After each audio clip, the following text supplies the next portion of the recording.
अब देखते हैं एक नया फंक्शन मॉडुलस फंक्शन। ये भी कहीं ना कहीं आपने बचपन में पढ़ रखा है। बहुत सारी चीज़ें हम बचपन में पढ़ लेते हैं लेकिन हम ध्यान नहीं देते हैं। आपने एब्सोल्यूट वैल्यू करके एक वर्ड पढ़ा होगा, एब्सोल्यूट वैल्यू। तो उसमें क्या करते थे, हमें से मॉड लगाते थे। जैसे मैंने -4 दे दिया तो इसका आंसर आता था 4। -8 दे दिया तो 8। 8 दे दिया तो भी 8। यानी मॉड के बाहर जो भी वैल्यू आती थी निकल के, वो क्या आती थी, किसी की भी एब्सोल्यूट वैल्यू क्या निकल के आती थी, वही पॉजिटिव नंबर आ जाते थे। यहाँ पे -8 है तो ये मैग्नीट्यूड मान लो। अब तो आप 11th क्लास में आ गए, मैग्नीट्यूड और डायरेक्शन वाला सिस्टम सब जानते होंगे, फिजिक्स वाला। तो मान लो इसका मैग्नीट्यूड, साइन से कोई मतलब नहीं है, मोड के बाद हमेशा पॉजिटिव वैल्यू आ जाती थी, ये होता था एब्सोल्यूट वैल्यू। जो कंप्यूटर वाले बच्चे हैं उन्हें पता होगा ABS के बारे में, आपने थोड़ी बहुत प्रोग्रामिंग वगैरह पढ़ी हो तो उसमें भी एब्सोल्यूट वैल्यू का जिक्र होता है। अब ये कैसा फंक्शन होता है, रियल से रियल डिफाइन होता है। f(x) बराबर mod x, इसको इस तरीके से रिप्रेजेंट करते हैं, दो डंडे x के बगल में खड़े कर देते हैं, इस तरीके से इसको मॉड्यूलस फंक्शन कहते हैं। इसको डिफाइन करने का एक तरीका है कि f(x) बराबर x होगा जब x की वैल्यू 0 से बड़ी होगी या बराबर होगी, और -x होगा जब x 0 से छोटा होगा। कहने का क्या मतलब है, मान लो x है 8, 8 का क्या मतलब है, 0 से बड़ा है या बराबर है। ये वाली पहली बात हो गई। तो जब x बराबर 8 होगा, यानी ये वाली कंडीशन लग रही है, तो f(x) बराबर x हो जाता है। f(x) बराबर x हो जाता है जब x 0 से बड़ा हो या बराबर हो। तो f(x) बराबर x हो जाएगा, यानी 8 हो गया।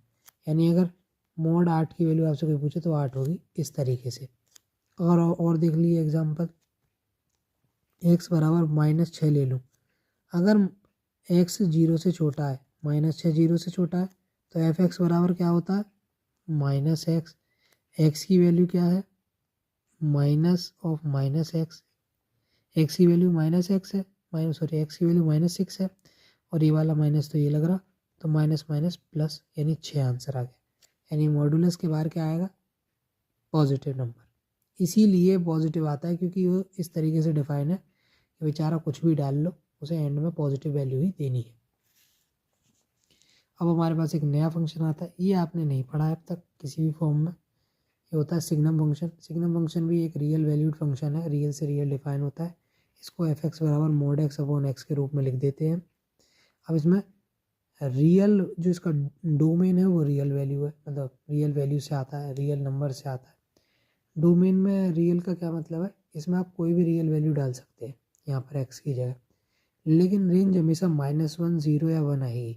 इन तीन नंबरों के अलावा इसमें कुछ भी नहीं आता। जैसे अगर आपने x 0 से बड़ा दे दिया तो इसकी जो वैल्यू होगी f(x) की वो 1 हो जाएगी। अगर x 0 दे दिया तो ये 0 हो जाएगा। अगर x 0 से छोटा है तो -1। यानी एग्जाम्पल के तौर पे अगर x 3 है तो 0 से बड़ा है, तो f(x) बराबर हो जाएगा क्या, 1। अगर x बराबर -3 है, 0 से छोटा है, तो f(x) बराबर क्या हो जाएगा, -1। अगर x 0 है तो f(x) 0 हो जाएगा। बस सिंपल सी बात है। ये इसका ग्राफ है। ऐसे मैंने ये नहीं बताया आपको मॉड्यूलस वाला। मॉड्यूलस फंक्शन में क्या था, ग्राफ जब बनाते हैं हम, तो अगर आप 2 पुट करोगे तो 2 आएगा, 4 पुट करोगे तो 4 आएगा, ऐसे ही -2 पुट करोगे तो भी 2 आएगा, -4 पुट करोगे तो भी 4 आएगा। तो यानी ग्राफ जो बना वो ऊपर वाले प्लेन में बना, यानी ये वाले प्लेन में ही बनेगा हमेशा ग्राफ, क्योंकि mod x की वैल्यू कभी निगेटिव नहीं आएगी तो नीचे कभी ग्राफ नहीं बनेगा।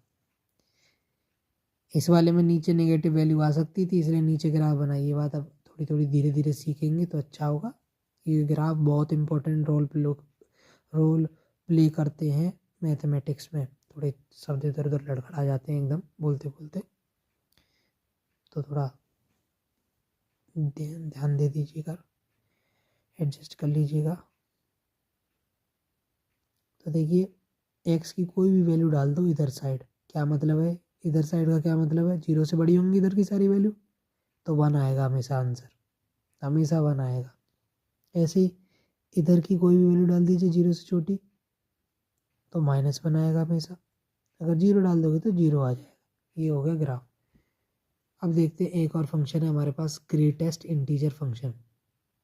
अगर आप इसको गौर से नाम सुनोगे तो आपको थोड़ा थोड़ा अंदाज़ा लग जाएगा ग्रेटेस्ट इंटीजर फंक्शन के बारे में। ग्रेटेस्ट इंटीजर फंक्शन क्या कहता है, रियल से रियल डिफाइन होता है। एक ऐसे डिब्बा सा बना देते हैं इसमें एफ एक्स बराबर बॉक्स के अंदर एक्स, ऐसे डिब्बा सा बना देते हैं। इसका मतलब क्या होता है, क्या कैसे काम क्या करता है, हमने शुरुआत से हम पढ़ते आ रहे हैं कि जो फंक्शंस होते हैं वो एक मशीनरी की तरह है, मतलब एक मशीन की तरह है। हम उसमें कुछ इनपुट डालते हैं और वो आउटपुट निकाल के दे देते हैं। तो ऐसे ही एफ एक्स बराबर ये बॉक्स के अंदर एक्स लिख रहा है, इसका कुछ ना कुछ तो मतलब होगा। अब उसका मतलब क्या होता है, assumes the value of the greatest integer less than और इक्वल टू एक्स। कहने का क्या मतलब है, एक्स की कोई वैल्यू ली आपने, किसी लिमिट में ली, मतलब किसी रेंज में ली, जैसे मैंने यहाँ पे ली -2 से 0 के बीच में, यानी एक्स -2 के बराबर या छोटा है और 0 से -2 से बराबर और बड़ा है और 0 से छोटा है। जैसे मान लो एक्स की वैल्यू -1.9 होगी, तो एक्स इसी रेंज में आ गया। तो आपसे कोई पूछे एफ एक्स की वैल्यू क्या होगी इस रेंज में, इस रेंज में क्या होगी, इस रेंज में क्या होगी, तो बॉक्स के अंदर ऐसे एक्स बनाया, ब्रैकेट से लगाए, तो इसकी वैल्यू हो जाएगी -2।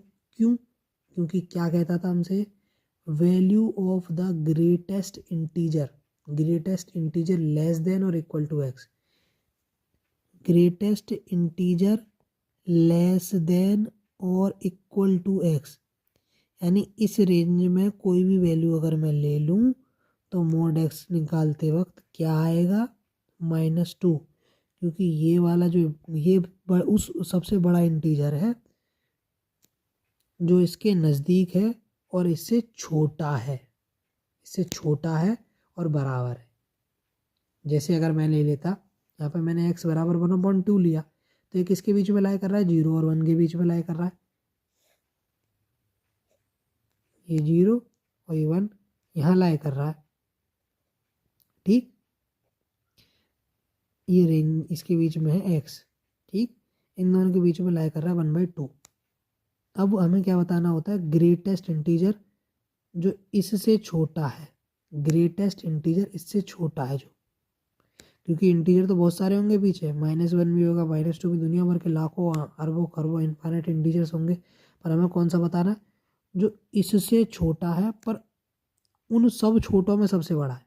Greatest integer less then this, greatest integer less then this, greatest integer less then this, ये वाला बोला। तो ऐसे ही अगर मैं एक और एग्जाम्पल लूँ, जैसे मैंने एग्जाम्पल ले लिया 3.4। अब भाई साहब देखो, अगर आपसे ग्रेटेस्ट इंटीजर पूछ रहा है तो इससे छोटा सबसे बड़ा इंटीजर 3, सिंपल सी बात है, फ्रैक्शनल वाला पार्ट हटा दो पॉजिटिव के केस में। अब जैसे एग्जाम्पल ले लिया -3.4, greatest integer less then this, तो अगर मैं -3 लिख दूं तो ये इससे छोटा नहीं हुआ, ये बड़ा हो गया। हम जानते हैं माइनस में संख्या जितनी बढ़ती जाती है उतनी छोटी होती जाती है, तो ये छोटा है, ये बड़ा है, तो हमें क्या बताना है, इससे छोटा ग्रेटेस्ट इंटीजर, तो ये नहीं होगा, क्या होगा, x बराबर -4, समझे। तो पॉजिटिव के केस में जो इसका जो इंटीजर पार्ट है वो लिख दो, और निगेटिव के केस में जो इंटीजर पार्ट है उसमें 1 बढ़ाकर लिख दो। बस इन बातों का ध्यान रखना है। मिलते हैं आपसे अगली वीडियो में, तब तक के लिए बहुत बहुत धन्यवाद। देखते रहें, और कुछ समझ में ना आए तो कमेंट कर दिया करें, मैं उसका सवाल का जवाब आपको दे दूँगा। धन्यवाद।